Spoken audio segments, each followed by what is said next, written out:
Est-ce que toi aussi, tu as parfois l'impression d'être pris en otage par tes propres pensées et que ton cerveau crée des problèmes là où il n'y en a pas?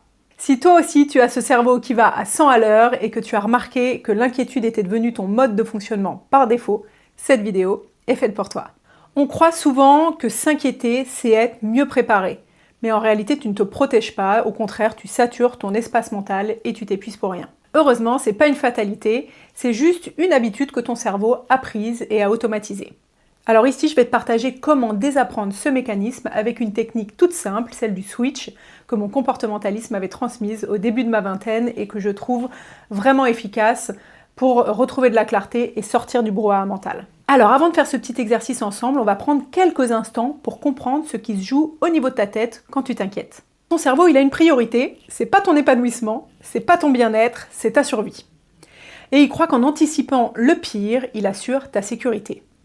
Le problème, c'est qu'à un moment, il fait même plus la différence entre anticiper et ruminer. Donc ruminer, c'est vraiment subir le problème encore et encore dans ta tête. Et plus tu vas laisser l'inquiétude tourner dans ton cerveau, plus tu renforces des connexions physiques dans ta tête entre tes neurones.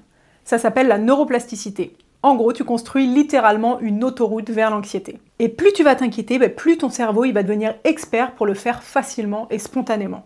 Et malheureusement, le problème, c'est qu'après, il emprunte ce chemin sans même voir qu'il y a d'autres possibilités. Ce que je te propose d'apprendre dans cette vidéo, c'est justement comment casser ce cercle vicieux et comment emprunter un autre chemin.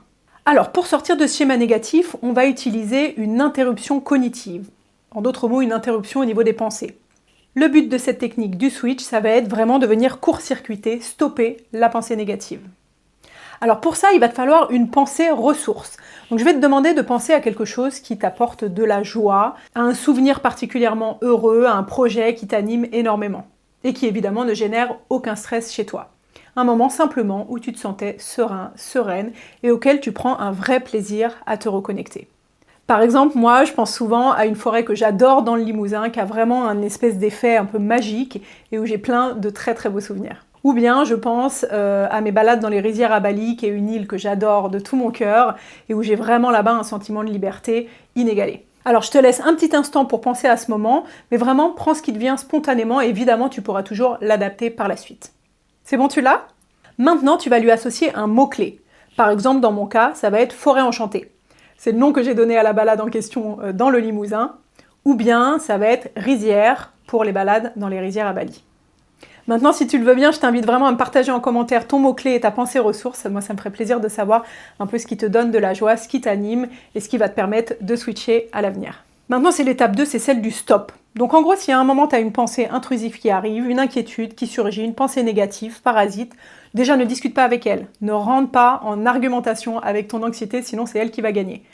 Dis simplement un non ou un stop ferme. Et vraiment, idéalement, si tu arrives à le faire à voix haute, c'est idéal. Mais c'est pas toujours possible si tu es entouré ou dans la rue, ou etc. Mais vraiment, visualise une rupture nette et dis un ferme stop. Ensuite, on va passer à une étape qu'on appelle le remplacement. Et ça va être vraiment le moment de faire appel à ton mot-clé, à replonger dans ta pensée ressource. C'est pas juste robotiquement, c'est vraiment le ressentir. C'est voir les détails, entendre les sons, sentir les odeurs. Vraiment sature ton esprit d'informations positives avec cette pensée ressource grâce à ton mot-clé pour vraiment que ça prenne le plus d'espace à l'intérieur de toi. Donc en gros, une pensée parasite, tu dis un stop, tu fais appel à ton mot-clé, ça va réveiller tous les sentiments positifs de ta pensée ressource.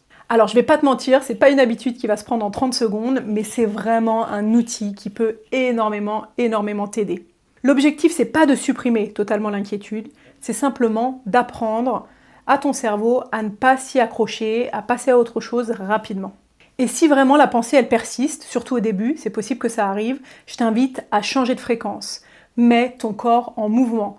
Par exemple, tu peux te mettre à chanter. Je ne sais pas si tu aimes chanter, mais c'est hyper efficace. Quand tu chantes, ça active le nerf vague. Le nerf vague, il part de la base de ton cerveau, donc en haut de ta nuque, et il descend jusqu'à ton abdomen. En chantant, les vibrations dans ta gorge, elles vont stimuler ce nerf, et c'est vraiment comme une télécommande pour calmer ton système nerveux. Il va envoyer un message de sécurité immédiat à ton cerveau pour lui dire « Ok, calme-toi, tu peux couper le stress ». Et si tu peux pas chanter ou que tu n'aimes pas chanter, tu peux aussi faire du humming. Simplement ferme ta bouche et fais vibrer un à l'intérieur de ta gorge. C'est pour ça qu'on entend beaucoup ça dans les méditations, etc. Ça vient de là. Tu vas vraiment sentir les vibrations remonter jusqu'à la base de ton crâne, là où démarre justement ce fameux nerf vague. C'est vraiment le bouton off le plus rapide pour son système nerveux. Et évidemment, si ça te parle pas, le humming ou le chant, tu peux aussi aller bouger, marcher, courir, faire du sport ou même appeler quelqu'un. Le but, c'est vraiment de faire taire ce brouhaha mental. Le cerveau, il va avoir du mal à gérer 2 signaux complexes en même temps, donc force-le à choisir, et tant qu'à faire, à choisir bien.